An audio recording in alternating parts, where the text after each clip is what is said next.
let's look at the SWOT analysis. Because I'm seeing security people here. What is the situation in the Great Lakes region? One, close to 3 million refugees are in Uganda. That our intervention in South Sudan, our intervention in the DRC has uprooted close to or more than 3 million people. And they are in Uganda. The second one, we have genocide in Darfur. You can't tell how many millions are dead in Darfur. We have mass deaths in Sudan, both south and north. And then we have a genocide against Muslims in Central Africa. After the Serika rebels' capture of Central Africa were uprooted, we have mass killings in Chigari. When RPA attacked Chigari, you have dead bodies floating on Lake Edward, so on Lake Victoria, but you don't have River Akagera connecting with Chigari. That is the truth Karegeya was talking about. That is the SWOT analysis. That you have millions of people, you have hundreds of thousands of people dying in Chigari, you have their dead bodies floating on Lake Victoria, but you have not interrogated how they landed in Lake Victoria and who drove them there or who escorted them there. And then the fundamental question is, how sure are you that you are not next? Now, so Mr. Karegeya is saying these issues are not for academic boardrooms, they are for intelligence. And in intelligence, there are two classes. There is the Simon Morongo group, which is compliant, and then there is the Rwomushana group that are rebels inside there. I.e., you see truth, don't raise it. Serve not the national interest, but the personal interest. Now, if you are looking at this problem in the Great Lakes region, you need to define who are or what are the cooperative forces. Both mobile cooperative forces and cooperative forces. And if you are interested in having literature on this, you go and read the RAND cooperation documents. The RAND cooperation is a consulting firm for USA on foreign policy, both cooperative and mobile forces.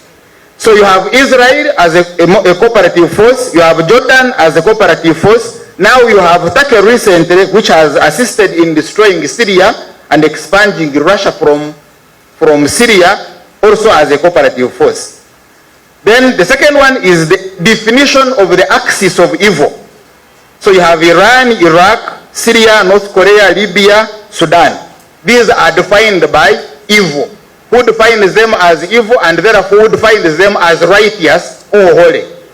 Because they are evil to USA and the Empire of USA, but probably they are with some other party. How would you relate with this?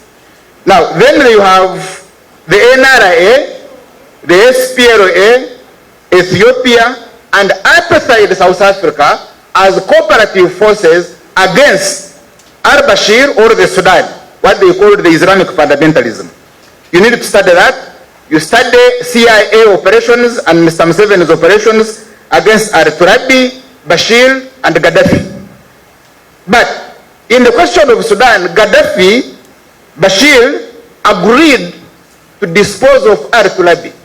So why wasn't the problem solved? If the problem was Islamic fundamentalism, after eliminating al-Turabi, why did the USA continue to destroy Libya and to destroy South Sudan? Was it about inclusive politics? They accepted to allow Garang as vice president of Sudan and the president of South Sudan. If you followed that agreement, still the problem was not solved. Therefore, this is evidence that the problem goes beyond your diplomacy. And then then you go to Nyerere, the question of the Wanyamulenge you raised. Nyerere dealt with Che Guevara. Nyerere dealt with Joseph Kabila in destabilizing Congo during the time of Mobutu. You also need, so the question therefore of the instability in Congo begins as far as the era of Nyerere. And you remember during the time of Nyerere, Nyerere fought here, he fought Libya, and he also fought the Palestinians on Entebbe airport. Now, when you enter, read Museveni's speech in Harare on the Great Lakes region, he says, I advised Mr. Kagame to recruit a force of 1,000 Tutsi from Uvira and from Masisi. But Kagame, after consulting Nyerere, had recruited instead 2,500. In other words, 1,000 more. It is this force that was on standby to be unleashed on Mobutu in case Mobutu attacked Rwanda. Therefore, this means that the attack on Mobutu and Zaire was premeditated. It was not a reaction to any event. Right, what did the alliance between Savimbi, Mobutu, and South Africa imply?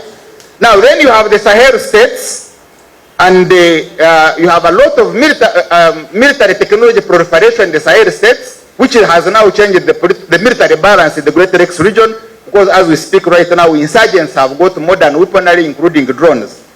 And we've discussed the Serika, we've discussed the genocide in Central Africa, interest yourself into it. Therefore, the problem is not ideological. The problem is not religious. The problem could be spiritual, but the problem is more in the demonic truth. And what is the demonic truth? It is what Trump said recently, that on how to share the minerals and the wealth of Ukraine. What you see them doing in Ukraine, the deal they are trying to arrive at, is the same thing you see in the Great Lakes region. We are dying for what we own underneath and which we actually don't know. I can challenge these policemen you see here and other security officers. None of you knows why the Chinese is at Katonga, here at Rukai. You may think it is rice. Where do you guard rice with artillery? I thank you. Thank you. This side, but the front one.